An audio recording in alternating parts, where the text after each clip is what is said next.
ये 5 बातें, वश्यात्मानम जितात्मानम धृदंडम विकारिषु पारिच्छ कारणम अत्यंत धीरम श्री निर्सेवते। श्री माने लक्ष्मी होता है। लक्ष्मी जी उनकी बहुत सेवा करती है, जिसमें ये 5 बातें होती हैं। और सीधा फार्मूला लेना है, दरिद्र को भगाना है। जिनके घर में दरिद्र आ गया तो दारिद्र्य नाशनम दानम, आप दान कीजिए तो दरिद्र नष्ट हो जाएगा। दान देना शुरू कर दो।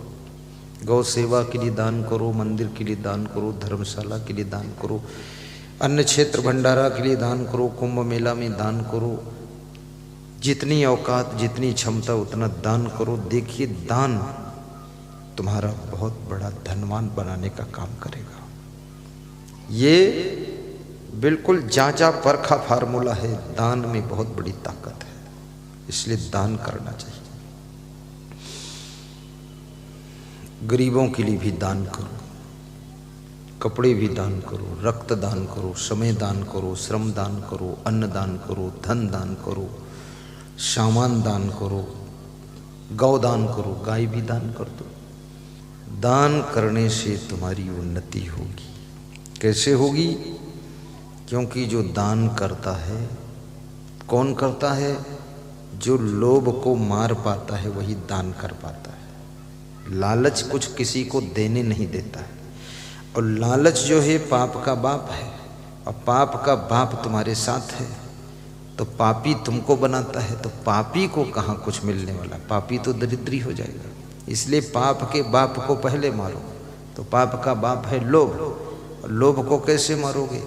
लोभ को दान से मारोगे। दान करोगे, लोभ मर जाएगा। इसलिए लोग दान करना बहुत कठिन काम है। दान की निंदा भी लोग बहुत करते हैं। निंदा करते हैं कि अरे हमारे से मांगने आए थे, चंदा मांगने आए, क्यों मांगने आए, हम क्यों दें। इंग्लिश बोलते हैं, क्यों दें। तुम्हारा जब चोर चुरा ले जाएंगे तो क्यों चोरी होने दिया तुमने, क्यों म्यों मगर मत कर, दे दे। वे लोग महान हैं जो बहुत बड़े कार्य के लिए 10 करोड़ का मंदिर बन रहा है, उसके लिए चंदा मांगने आए हैं। कभी अपने स्वार्थ के लिए नहीं मांगा है। आज उस मंदिर के लिए वे आपसे सहयोग लेने आए हैं। और देखने में लगता है वो मांगने आए, मांगने नहीं, वे तुमको पुण्यात्मा बनाने का अवसर देने के लिए आए कि आप भी इस पुण्य को लूट लो, थोड़ा आपका भी योगदान हो जाए और आपको भी पुण्य मिल जाए। पुण्य लूटना चाहिए। और जो भी अपने से संभव हो सके, मंदिर बनाने में भी दान कर दीजिए। आश्रम बन रहा हो वहाँ दान करो। लेकिन ये भी मैं कहूँगा, मंदिर बने तो मंदिर को सबके पैसे से अगर बना है तो सबके लिए उसका द्वार खुला रहना चाहिए। फिर वहाँ नाटक मत करो, बपौती बनाकर मत बैठो। आश्रम बनाया है तो आश्रम में बहुत लोगों का पैसा लगा है, तो सबके कल्याण के लिए आश्रम होना चाहिए। आश्रम को घर मत बनाओ, मंदिर को घर मत बनाओ। घर को मंदिर बना दो, बहुत पुण्य होगा। लेकिन अगर मंदिर को घर बना दोगे तो बहुत पाप हो जाएगा। कितने पुजारियों ने मंदिर को घर बना लिया है, और कितने महंतों ने आश्रम को अपना घर बना लिया है। 2-2, 3-3 पत्नी ले आए हैं और उसी में रहते हैं, कचकच मचा रखा है। आश्रम की सत्यानाश मार दी और पूरा मूर्ख है, भालू बना बैठा है। कोई बोले तो अंगार बरसाता है और किसी को आने नहीं देता है। आप अपने घर को आश्रम का स्वरूप दीजिए, घर को मंदिर का रूप दीजिए। लेकिन मंदिर को मंदिर रहने दो, आश्रम को आश्रम रहने दो। जो सार्वजनिक कल्याण के केंद्र हैं उनको अपना घर घूरा मत बनाइए, इससे बहुत बड़ा पाप लगता है। आश्रमों की संपत्ति पर कब्जा मत करिए। कितने साधुओं को मार डाला बेईमानों ने। उनके आश्रम में 10-20 एकड़ जगह थी, उस पर कब्जा कर लिया चुट्टा लोगों ने। और जब छोड़ने को कहा तो महात्मा का ही मोक्ष कर दिया, महात्मा जी मर गए। अब महात्मा जी मर गए बेचारे, ये सब क्या कर रहे हो तुम? फिर भगवान कहते हो भगवान हमको देखते रहना। भगवान तेरे बाप को भी देखे और तेरे को भी देख रहे। इतना चोर कहीं का, लोभी, ये आश्रम की जमीन पर कब्जा किए है, मंदिर की जमीन पर कब्जा किए है। वो मंदिर की जमीन की आमदनी मंदिर में लगनी चाहिए, वहाँ धर्मशाला बनना चाहिए, उस आमदनी से भंडारा होना चाहिए, दर्शन करने लोग आए उनको हलवा बंटना चाहिए। ये मंदिर की प्रॉपर्टी तुम्हारे खाने उड़ाने के लिए है। ये कितना बड़ा पाप का काम कर रहे हो। मंदिर में दे ना सको तो लेने का आपका हक नहीं है। मंदिर से आश्रम में दान ना कर सको तो आश्रम की जमीन पर कब्जा करके ये गुंडागर्दी मचाने का आपका धर्म नहीं है। देना चाहिए वहाँ। अभी कल मेरे पास एक सज्जन आए, बोले 45 फीट चौड़ा 50 फीट लंबा एक प्लाट है, मैं उसमें मंदिर बनाना चाहता हूँ, तो गुरुदेव आप ले लो उसको, बना दो। तो मैंने कहा मेरे तो समझ में नहीं आता है, क्योंकि 45 और 50 में तो हमारा ट्रक ही नहीं खड़ा हो पाएगा। एक तो 25 गाड़ियाँ हैं, उसमें कहाँ खड़ी होंगी, तो ये तो मेरे लायक है नहीं, आप बना लो। बोले वहाँ लोग घर बना देंगे, हम कमज़ोर हैं, हम मंदिर के लिए रखे हैं। तो हमने कहा वहीं एक कमेटी गठित कर दो, आप लोगों को जोड़ लो, धर्म की रक्षा करो। और मंदिर हिंदू धर्म की शान है, सिंधी धर्म की शान है, जैन धर्म की शान है। और ये भी याद रखना, ये तो धर्म वरम सब अलग। हिंदुस्तान में अगर मंदिर चमक रहे हैं तो समझ लीजिए ये हिंदुस्तान की पहचान चमक रही है, पहचान चमक रही है।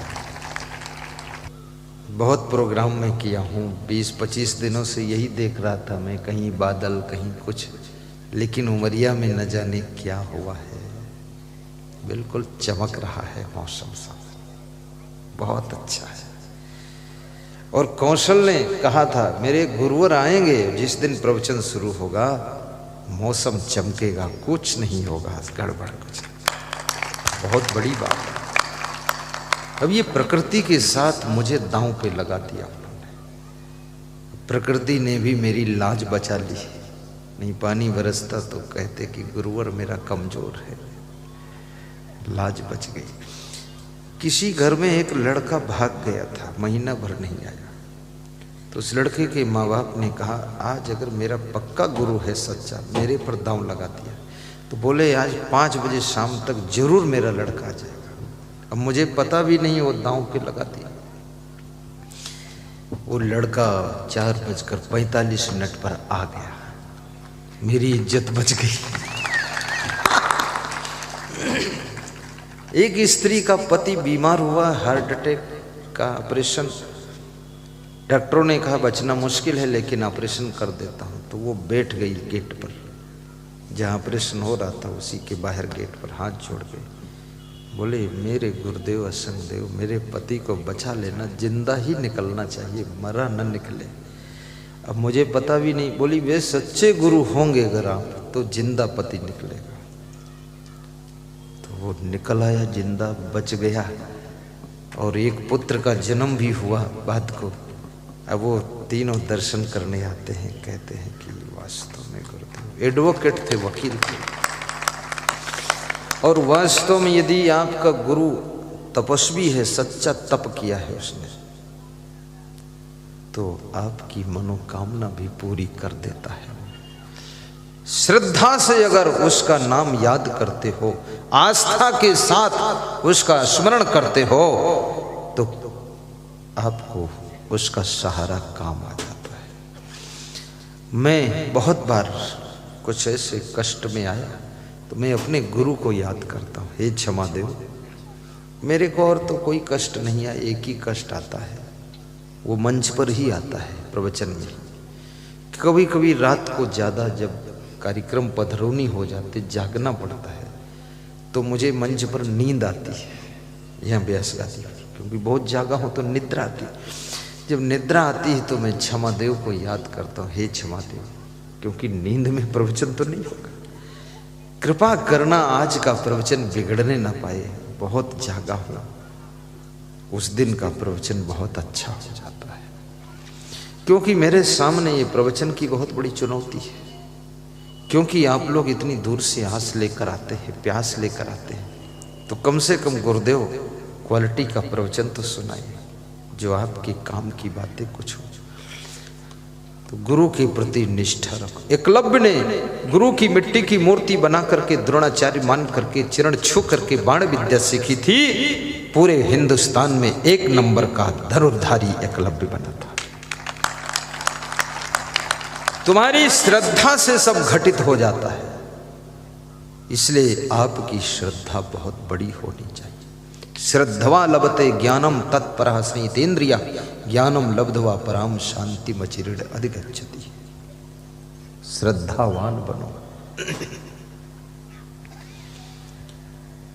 प्रेम की गंगा बहाते चलो, ज्योति से ज्योति जलाते चलो, ज्योति से ज्योति जलाते। धन्यवाद है उनको जो उठकर नहीं जाते हैं, आशीर्वाद है उनको जो उठ जाते हैं लेकिन कहने से फिर बैठ जाते हैं। क्या बात है, आशीर्वाद पा गए, उठे तो बैठे, इसलिए जाना नहीं, हिलना नहीं, डुलना नहीं। मैं जैसे बैठा हूं आप भी बैठे रहा करो। प्रेम की गंगा बहाते चलो, ज्योति से ज्योति जलाते चलो, ज्योति से ज्योति जलाते चलो, ज्योति से ज्योति जलाते चलो। मार्ग में आए दीन दुखी जो, मार्ग में आए दीन दुखी जो, सबको हृदय लगाते चलो, सबको हृदय लगाते चलो। प्रेम की गंगा बहाते चलो। घर में यदि सुख शांति चाहते हो, एक काम करना, थोड़ी देर घर में सुबह सुबह ध्यान भी करना, 5 मिनट का। वो ध्यान तुम्हें आत्मावलोकन करने का अवसर प्रदान करेगा, स्वयं को रीडिंग करने का वो अवसर होगा। ध्यान, अंतर ध्यान करिए और स्वाध्याय कीजिए, धार्मिक ज्ञान की किताबों का अध्ययन कीजिए। इस मंडप में भी साहित्य केंद्र आया है, वहां से आप छोटी छोटी बड़ी बड़ी किताबें खरीद लीजिए और वे किताबें पढ़िए, लेटे लेटे बिस्तर पर पढ़िए। जीने की राह पुस्तक है, बरसे कंबल भीजे पानी पुस्तक है। कंबल बरस रहा, पानी भीग रहा, ऐसी पुस्तक का नाम है। सुख की खोज है, भजनावली, जितने भजन गाता हूं सब भजन भी है उसमें। उससे आपका मन सहनशील बनेगा, क्रोध कम हो जाएगा। पेन ड्राइव लीजिए, 100 घंटे के प्रवचन सुनिए। किचन में भोजन बनाइए, मोबाइल से प्रवचन चला दीजिए, सुनते रहिए। बर्तन मांजते रहिए, सुनते रहिए। मेरा सत्संग मुकेश कुशवाहा करवा रहे थे, बड़े श्रद्धा से, सोयत कला, आगर जिले में, मध्य प्रदेश। तो वहाँ बहुत से भक्त गुरुदीक्षा लेने आए, 250 लोगों ने गुरुदीक्षा लिया। उसमें एक माता जी कह रही थी, हम खेत में काम करते हैं तो आपका प्रवचन चालू कर देते हैं, मोबाइल यहाँ जेब में रहता है और सुनते रहते हो, जब तुम हंसते हो हम भी हंस लेते हो, काम करते रहता है। बोले केवल आपके प्रवचन के लिए मोबाइल मैंने लिया है और कुछ इसमें मैं नहीं जानती हूँ, और गुरुजी जब से प्रवचन सुनती हूँ तब से मुझे दुख नहीं होता है, बस खुश रहती हूँ। मेरा बेटा बोलता है, माँ बहुत खुश रहती। क्या बात? बोला खुश रहना है तो संगदेव का प्रवचन सुनो बेटा, बहुत खुश रहोगे। बोले आप हर 5 मिनट में बहुत जोर से हंसते हो, ठहाका लगा देते हो। और मैं इसीलिए हंसता हूँ ताकि दुनिया के लोग टेंशन में फंसे हैं, वो भी मेरे हंसने के साथ हंस ले तो उनकी टेंशन कम हो जाए, इसलिए हंसता हूँ।